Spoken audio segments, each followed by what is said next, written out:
हर साल रथ यात्रा के पहले प्यारे जगन्नाथ जी बीमार पड़ते हैं, लेकिन क्या आप जानते हैं जब वे स्वस्थ होकर निकलते हैं तो लक्ष्मी जी क्यों नाराज हो जाती हैं?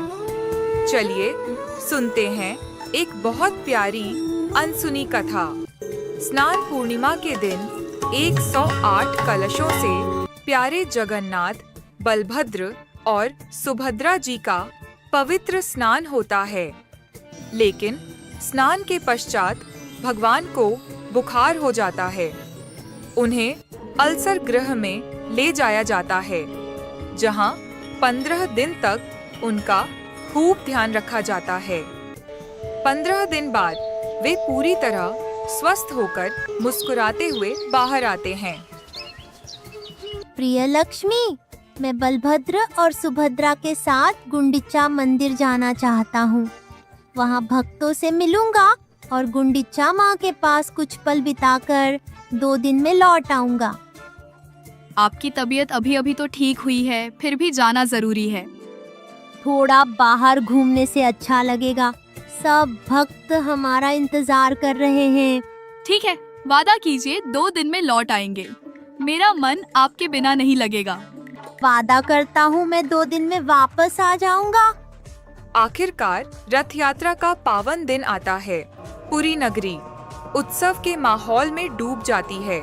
जगह जगह ढोल मृदंग बज रहे हैं, भक्त झूम रहे हैं।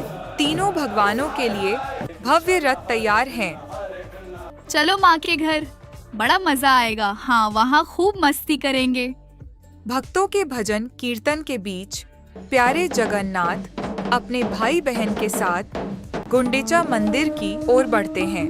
गुंडीचा माँ श्रद्धा और प्रेम से उनका स्वागत करती हैं।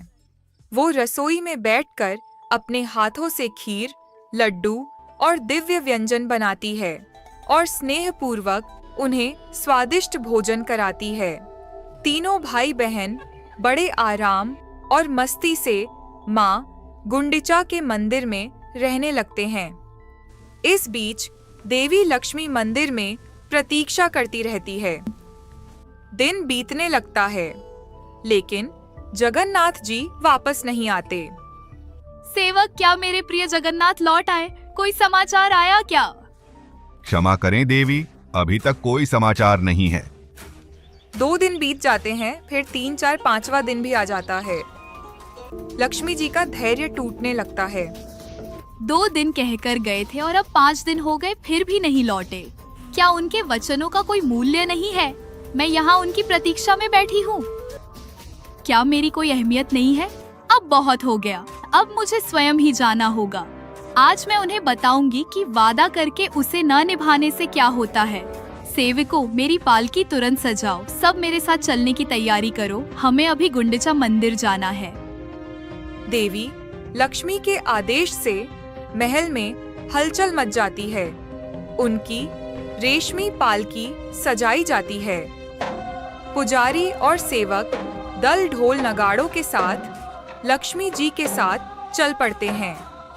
लक्ष्मी जी पूरे राजसी ठाट बाट के साथ गुंडीचा मंदिर की ओर प्रस्थान करती हैं। नगर भर में यह चर्चा फैल जाती है कि माता लक्ष्मी क्रोधित होकर स्वयं भगवान को लेने जा रही हैं। सभी सहमे हुए हैं कि आगे क्या होगा। प्रभु माता लक्ष्मी गुंडीचा मंदिर की ओर आ रही हैं और बहुत क्रोधित हैं। ओह, मैं तो वादा ही भूल गया। अब तो वे अवश्य नाराज होंगी। क्या करूं? उनसे कैसे मिलूं? कहीं क्रोध में लक्ष्मी मुझे कोई श्राप न दे दे। जल्दी मंदिर के द्वार बंद कर दो। उधर लक्ष्मी जी का भव्य जुलूस धीरे धीरे गुंडीचा मंदिर के सामने पहुंच गया। लक्ष्मी जी पालकी से उतरी और प्रवेश द्वार की ओर बढ़ने लगीं। तभी भयभीत सेवकों ने घबराकर तुरंत मुख्य द्वार बंद कर लिया। यह देखकर लक्ष्मी जी का क्रोध चरम पर पहुंच गया। क्रोध से तमतमाती हुई उन्होंने गरज कर आदेश दिया। अच्छा, मेरे लिए द्वार बंद कर दिए। यदि मेरे लिए मंदिर का दरवाजा बंद है तो फिर उनके लिए भी वापसी का मार्ग बंद हो जाएगा। सेवकों, यह रहा मेरे स्वामी का रथ नंदी घोष, इसे तुरंत तोड़ डालो। लक्ष्मी जी के आदेश पर उनके सेवक रथ के पास पहुँचे, लेकिन प्रभु के रथ को पूरी तरह से भला कौन क्षति पहुंचा सकता है। उन्होंने बस उसे जरा सा हिलाया डुलाया, फिर भी कुछ सजावटी हिस्से टूटकर नीचे गिर पड़े। तभी जगन्नाथ जी के सेवक उन्हें रोकने आए और दोनों ओर से हल्की फुल्की धक्का मुक्की होने लगी। हल्का सा नुकसान पहुंचाने के बाद लक्ष्मी जी उदास मन से लौट चली, लेकिन वह मुख्य मार्ग से नहीं लौटी, बल्कि एक गुप्त गली से होकर गई। कहा जाता है कि रथ यात्रा के 5वें दिन माता लक्ष्मी अपने प्रभु जगन्नाथ के दर्शन हेतु यहाँ आई थी। इसी स्मृति में इस दिन को हेरा पंचमी कहा जाता है। लक्ष्मी जी लौट तो गई, पर क्या वे इतनी आसानी से जगन्नाथ जी को क्षमा कर देंगी? उधर गुंडिचा मंदिर में 6 दिन बीत गए। 7वें दिन जगन्नाथ, बलभद्र और सुभद्रा जी के दिव्य संध्या दर्शन हुए। भक्त बड़ी संख्या में प्रेम और भक्ति से दर्शनों के लिए पहुँचे। अपने प्रभु के दिव्य दर्शन पाकर भक्तों के हृदय आनंद और उल्लास से भर उठे। 8वें दिन सुबह गुंडिचा मंदिर में रथ को वापस श्री मंदिर की ओर मोड़ा गया। अब वापसी की तैयारियां शुरू हो गईं।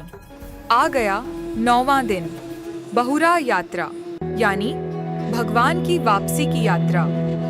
प्यारे जगन्नाथ, बलभद्र और सुभद्रा जी गुंडिचा माँ से विदा लेकर अपने घर श्री मंदिर की ओर लौटने लगे। पूरी नगरी में खुशी की लहर दौड़ पड़ी।